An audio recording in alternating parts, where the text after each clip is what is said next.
Welcome back to Nothing But the Truth with Trudy. We have a really important show for you this week. With Election Day coming up on November 4th, voters across the New York region will be making choices that will shape our communities for years to come. Local leadership matters. It impacts our safety, our schools, our taxes, and the quality of life for every family who calls this area home. One leader who has delivered real results is Bruce Blakeman, the Nassau County executive. Since taking office in 2022, Bruce has made Nassau one of the safest and best-run counties in the nation. Under his leadership, Nassau has consistently been recognized by U.S. News and World Report as the safest county in America. He strengthened law enforcement, frozen property taxes, blocked hundreds of millions of dollars in planned hikes, and stood firmly with Israel and the Jewish community. He's proven that strong, principled leadership at the local level can make a real difference, not just for one county, but as an example for communities everywhere. Welcome to the show, County Executive Blakeman. Thank you, Trudy. I really appreciate it. So, first of all, congrats on these unbelievable stats that have come out. Nassau has been ranked the safest county in America several years in a row. So what have you done? How has that happened? Tell us. Well, first of all, I have a background in Homeland Security and law enforcement. I was the vice chair of the Security Committee of the Port Authority of New York and New Jersey, where basically all of our assets there were high-interest terrorist targets. And I worked there during 9/11 and after 9/11. The police force at the Port Authority is roughly equivalent to Nassau County's size. Nassau County has the 10th largest municipal police force in the United States.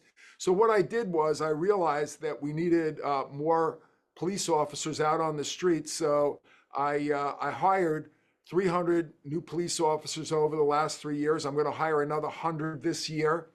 I've hired 200 correction officers in the last 3 years. We are investing in technology and equipment. We are very, very involved not only in drones, but in drone suppression so that we can control the areas around here with respect to drones that could potentially deliver things that would be very, very harmful to our community. I'm also working very closely with our federal law enforcement partners. I declared that Nassau County is not a sanctuary county. As a result, crime has dropped by a large level. We just opened up a training village in Nassau County, which is state-of-the-art, where our police officers train in real-life situations, synagogues, banks, schools, houses, convenience stores. It's another tool that we use to make ourselves the most professional police department in the United States. So we're investing the time and money, and I have that background, and I'm very much into planning and strategy to make sure that each and every day we try to make Nassau County safer and safer. And we've got a great police commissioner, Patrick Ryder. We've got a great team. Ann Donnelly, our district attorney, she stands shoulder to shoulder with me on important matters concerning law enforcement and getting criminals in jail. And of course, I have a comprehensive agreement with ICE, which we've taken out of the streets and out of our communities. Right now, hundreds of individuals that were a danger to our communities because we don't know where they came from, we don't know who they are, and many of them were gang members here, many of them were engaged in criminal activity. So our crime keeps dropping here in Nassau County, but I'm not going to rest on our laurels. I'm going to continue to do what's necessary to make our communities safe. Wow, that sounds really, really great. It seems like that would be the number one issue for people moving to Nassau County or living in Nassau County, that they live in a safe community. And it seems like it paid off because there was that Post article that replaced Scarsdale with Rockville Center as the number one place to live in New York. And not only that, but 9 of the 10 named places to live in New York were in Nassau County. That is a tremendous stat. Congrats, really, really, really tremendous. What other issues do And you find? Niche Magazine said that Nassau County was the most desirable county to live in New York State. So we're very excited about that as well. What other issues do you see as the most important issues for making Nassau such a great place to live? Well, first of all, when I came into office, my predecessor planned a $150 million tax increase. I canceled that immediately. I said, we don't need a tax increase. We've got to operate county government more efficiently, more business-like. So I canceled that, and I haven't raised taxes in 4 years by one penny, not even one penny. I haven't raised property taxes. I haven't raised sales tax. I know that it's important for people to be able to afford to live here in Nassau County. And while we're talking about that, Nassau County is going through a boom right now, especially in our real estate. Our real estate prices have gone very, very high. They started off when I came into office at about $650 million. It's over $875,000 now for the average house in Nassau County. That means when I came into office, if your home was worth $650 million, you now have $225,000 in additional equity in your house, which allows you to do things that you want to do, such as help your kids buy a house and make sure that you have a nest egg if you retire. So we're very, very happy that people are choosing to live in Nassau County because it's safe. We have great communities, great parks, great beaches, great restaurants, great shopping. Our museums are terrific. So people want to live here, and I want to keep that rolling.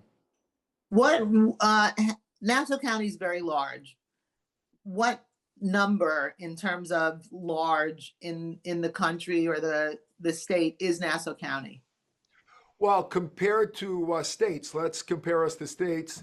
Nassau County is larger than 10 states in population. We have every race, every religion, every ethnic group, people of all abilities, all lifestyles. And in Nassau County, we don't have the problems that other communities have because we are a very kind and generous county, and we are a county that treats each other with respect. Even when we disagree, we can agree to disagree without using hateful language like they do in other communities. So I'm very proud of the people in Nassau County. We have a county that I think is something that should be a model for how other counties should operate, because again, I insist on respecting all communities. And you know, there was a big anti-Semitism problem in New York City. We didn't have that in Nassau County because we won't tolerate that. When the same protesters that went to Columbia University and took over buildings and harassed students and committed acts of violence came to Nassau County, they were met by a large police contingency, and we told them, you stay on the sidewalk, you protest, you can't use hate speech, you can't engage in violent acts, and you're not occupying any of our buildings.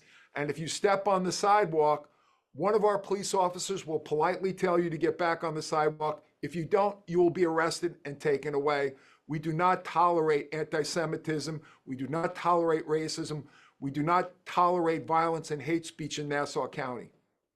Well, that is great because Nassau is home to one of the largest Jewish communities in the country, but I think in the world. So how does that shape your vision as your priorities as county executive? Well, you know, our Jewish community is one of the largest. We have 300,000 people in Nassau County who identify as being Jewish. And again, we have every race, religion, and ethnic group in Nassau County. And my job is to make sure that I treat everybody fairly. And my job is to make sure that every community is safe and that every community prospers. So I'm focused each and every day on making sure that we have great, safe communities, that we have economic development, prosperity. Right now, we virtually have no unemployment in Nassau County. People want to live here because we've created a really, really nice environment to raise your family. So you've done a lot in the first administration or since you've been in office. to bring us to this point. What do you see a next term in terms of what you would like to do to continue this tremendous work? Well, first of all, I want to run the government very efficiently, like we are doing. You know, a Democrat state controller, Tom DiNapoli, said that when he did a fiscal stress test on Nassau County, that we scored excellent because of the way we manage our finances. So I want to continue to do that and make Nassau County more affordable. Safety obviously is going to continue to be a number one priority. We can't rest on our laurels. We have to make sure that we continue to get high quality training for our police officers and corrections officers and our deputy sheriffs. And safe. So I'm going to continue doing those things. And we're going to look at ways to increase, economic prosperity, because if we have a lot of economic activity here in Nassau County, that means that we don't have to raise taxes because that economic activity creates prosperity. So Nassau County has one of the highest tax bases in the country, I believe. And I wanted to know if there was a thought as to how you can lower taxes. Yeah, there is. First of all, your biggest chunk of your tax bill is the school tax bill. And the reason why it is so high is because the state of New York shortchanges Nassau County when it comes to funding public education. Nassau County sends $7 billion more a year to Albany than we get back. And if they just gave us $1 billion more in funding for our public education, we could hold the line on raising school taxes. I have nothing to do with school taxes as the county executive because that's run by separate school boards. But I do know that the state is shortchanging us. Governor Hochul has done a terrible job of making sure that we get a fair share of what we send up to Albany each and every year. And unfortunately, it's the same thing in Suffolk County. It's roughly the same number. So think about it.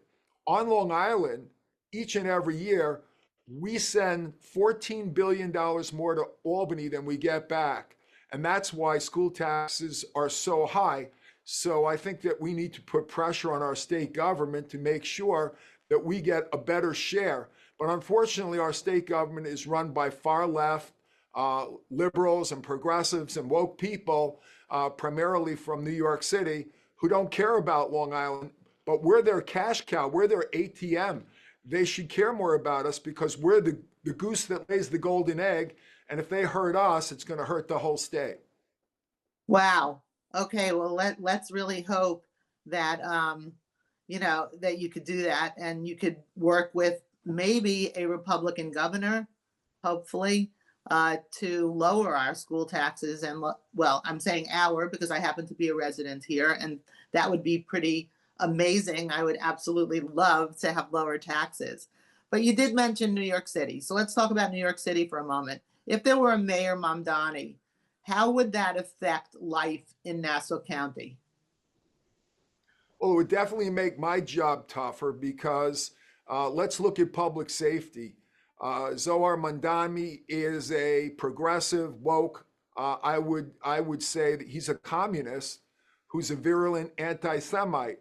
So I want to make sure that the people of Nassau County are protected, not only in Nassau County, but when they commute to New York City or they go to New York City to go to theater or to have a day out in the city. I am very concerned about him becoming mayor because if he does, I'm going to have to hire more police officers. I'm going to have to worry more about cross-border crime. Right now, we have a great working relationship with the NYPD. We share technology, we share assets, we share information and intelligence. And I'm sure that that's going to change quite a bit if Mamdani becomes mayor because he wants less police officers in New York. He wants to send social workers out on calls that should be handled by the police department. And he wants to increase taxes in white neighborhoods in New York City, which I think is insane and racist. The other part of it is, though, there's a golden side of it, or a rainbow, if you want to call it that, that people are moving to Nassau County. High net worth individuals from New York City have started moving to Nassau County, and that's just going to increase our prosperity and our economic development. I've talked to business owners in New York City who are very interested in relocating to Nassau County because they like the fact that we're safe. They like the fact that we run a very efficient government. And our parks, our beaches, our museums, our restaurants, our retail are just as good as any place in the country, including New York City. So there might actually be a benefit for him as mayor. But I hope he doesn't become mayor, because I just think that he's a really bad guy. Right. I am also fearful of that. But if a lot of people migrate from the city to Nassau County, do you think that would drive up prices way too high? Do you think it would put a strain on our resources and create, a difficult circumstance? Well, we're able to adapt to those kinds of circumstances. We have great planning. We have a strategy. And by the way, if housing prices are going up, that's a great sign. I'm certainly not going to complain about that, because again, we're creating wealth and equity for people. If you bought a house 10 years ago, as I said, and you paid $500,000 and it's worth $1 million now, which will be the average price of a house in Nassau County in the very near future, we've created $500,000 of wealth for your family. So I will take that any day over a housing slump and prices of a housing going down and people losing money on losing equity in their houses. That's a situation that I certainly don't want. Well, Bruce, thank you so much for joining us. Thank And for all that you've done to make Nassau County one of the safest and most vibrant places in America. Your leadership really, really made a difference. We wish you the best of luck in the upcoming election. Thank you. Thank you. And may God bless you, and may God bless America. Now, before we wrap up, I want to turn our attention just a few miles west to New York City, where the upcoming mayoral race is shaping up to be one of the most talked about political battle in years. Joining me now is one of the sharpest political minds in the country, Hank Sheinkopf. Hank is a veteran Democratic strategist and a pollster whose insights have guided campaigns from City Hall to the White House. He's known for cutting through the spin and telling it like it is. And he's been closely watching how this race is unfolding, especially the rise of Zoran Mamdani and what it could mean for the city's future. Hank, welcome to Nothing But the Truth. Thank you very much for having me on this evening. Let's get right to it. So first of all, tell us why a Mayor Mamdani would be catastrophic. Well, it is catastrophic because he won't be able to manage the city, which has frankly, a very significant fiscal problem coming up very quickly. Number one, he doesn't have any experience. Number two, he is no friend of the Jewish community. I keep talking to my co-religionists, and they say, oh, it won't be so bad. And I say, listen, when someone says to you that they intend to globalize the Intifada, they're not asking you to have lunch. If you're in Israel, when the Intifada began, you saw body parts all over the streets, buses blown up, people murdered. This is serious business. This guy, when he uses his words, you must pay attention. When he says he's going to arrest Bibi Netanyahu, why isn't he arresting the president or the general in Sudan? Why isn't he arresting the people who run Somalia? Why isn't he arresting the people who killed 600,000 children and women, primarily in Syria, using biological and chemical weapons? Why isn't he talking about those things? Because he's got a special idea about the Jewish people. And when someone says things, it's stupid in our history not to pay attention. I think it's not only the Jewish community that should be worried to have a Mayor Mamdani, though. To me, it seems like he has no experience. Correct. He would be running a city that's one of the largest cities in the country that has a $116 billion budget and about 400,000 employees with zero work experience in that regard at all. In addition, he wants to defund the police, making our cities much less safe. He Sure. wants, and he also wants to tax corporations and wealthy people where they would flee the city. They would flee the state probably, leaving many middle-class people without jobs. So a Mayor Mamdani would be catastrophic on so many levels. I agree with you, and I would add the following to what you're saying. The points you make are very important. He would cripple the economy potentially of the region, which depends so significantly on New York City. He would create an outflow of people who have, frankly, who pay the income taxes, pay the city taxes, pay the cost of cultural institutions.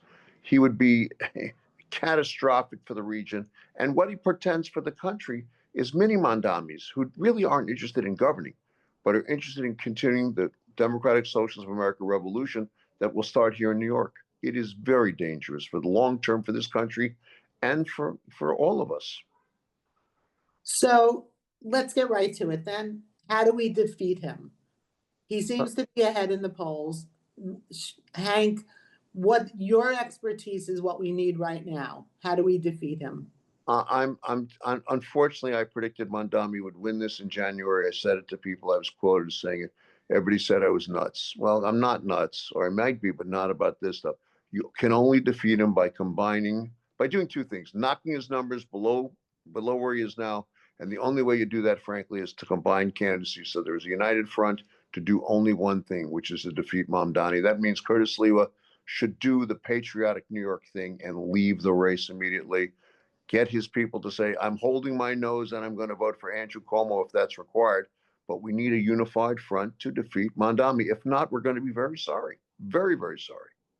Well, assuming that Curtis Sliwa is not bowing out of the race, because as of today, he is not, what can you tell our listeners? I believe that a vote for Sliwa is a vote for Mamdani because Curtis Sliwa doesn't seem to have a chance at winning. Anyone who would want to defeat Mamdani, which the goal should be, let's defeat Mamdani, should throw their vote to Cuomo, whether you like him or not. Is that correct? That's correct. There are things we have to do to defend democracy sometimes that aren't the most pleasant things. The thing we have to do this time is if you don't like Andrew Cuomo, hold your nose and vote for him no matter what happens. Why? If you want to save New York, you want to protect the economy of the region, you want to defend the United States of America and its democratic institutions, this Mamdani must be stopped because every word he says is against the very things we care about. You got to stop him. You got to vote you got to tell Sliwa, well, please get out. And if you won't get out, you got to vote for Andrew Cuomo, no matter what you think about him. If all Curtis Sliwa's votes go to Cuomo, does he have a chance to beat Mamdani? Absolutely, positively so. And I think that's an important point you raise. If there's a total Sliwa vote, which won't be, there'll be a drop off to some extent because Curtis is kind of charismatic, or he's become that way. He's fallen in love with the role of being a major party mayoral candidate. The truth is, it sounds terrible, but Mamdani has more governmental experience than Curtis Sliwa does. We should understand that. It's time for Curtis to say, look, I'm a patriot. I'm leaving. Please, you don't have to like him, but vote for Andrew Cuomo. And we will have a chance to defeat Mamdani. So we cannot control what Curtis Sliwa does. We can only control what we do. Sure. So we all need to vote for Cuomo, whether we like him or not, whether we feel that that his sexual harassment suits were valid, or whether or not we don't like the way he handled COVID. We need to hold our nose and we need to just say, the goal here is we need to defeat Mamdani and we need to vote for Cuomo. Absolutely accurate. Here is a moment of patriotism. If you love this country and you don't want to see Mamdaniism spread throughout the nation, which is a strong possibility should he win. I mean, imagine having the bully pulpit of New York all day long to be able to spread your particular brand of craziness, hatred of particular groups, and inability to manage, because you're running a revolution, you're not running a city. They're not interested in managing. They're interested in creating a revolution. Can you imagine someone having the bully pulpit of New York and doing that all day long? You want to stop him? You got to vote for Cuomo. It's just that's just the facts of life. So there probably is another group of people who I would like to address at this second also. And that is people who feel, oh, there's no chance to defeat Mamdani, so I'm not going to go and vote at all. I think we need to urge every single person that can vote to go out and vote Cuomo and not sit home and not say, I'd rather not vote for either one and Mamdani's going to win anyway. Well, I think that's an important point you raise. People have to understand that this is the moment of democratic mobilization, for lack of better terminology. We all, as Americans, as people care about this system, as people care about the city and what this portends for the rest of the nation, this is the moment where we're being called to judgment. Are we going to stand up for democracy or not? If we care about democracy, we care about the future of this country and the region and the city and the state, we need to get up, get into those, just vote. Don't let anything get in your way. Vote and tell your friends and your neighbors and everybody you know, we have to do this to defend that which we think is most important, our liberty, our freedoms, and our futures. Is there still time to go out and register to vote if you have not yet registered, or is that time already passed? I can't answer that question. I don't know the answer, and I don't want to be misleading in any way, shape, or form. Okay, that's valid. Well, Hank, I want to thank you so much for coming on. And I also want to thank you for all of the work that you've done in this particular race. I know that you've been working tirelessly to try to get out the vote, to try to mobilize people to vote for Cuomo, recognizing that that is our only chance at defeating Mamdani. So I want to thank you so much for coming on. Is there any other advice that you can give us?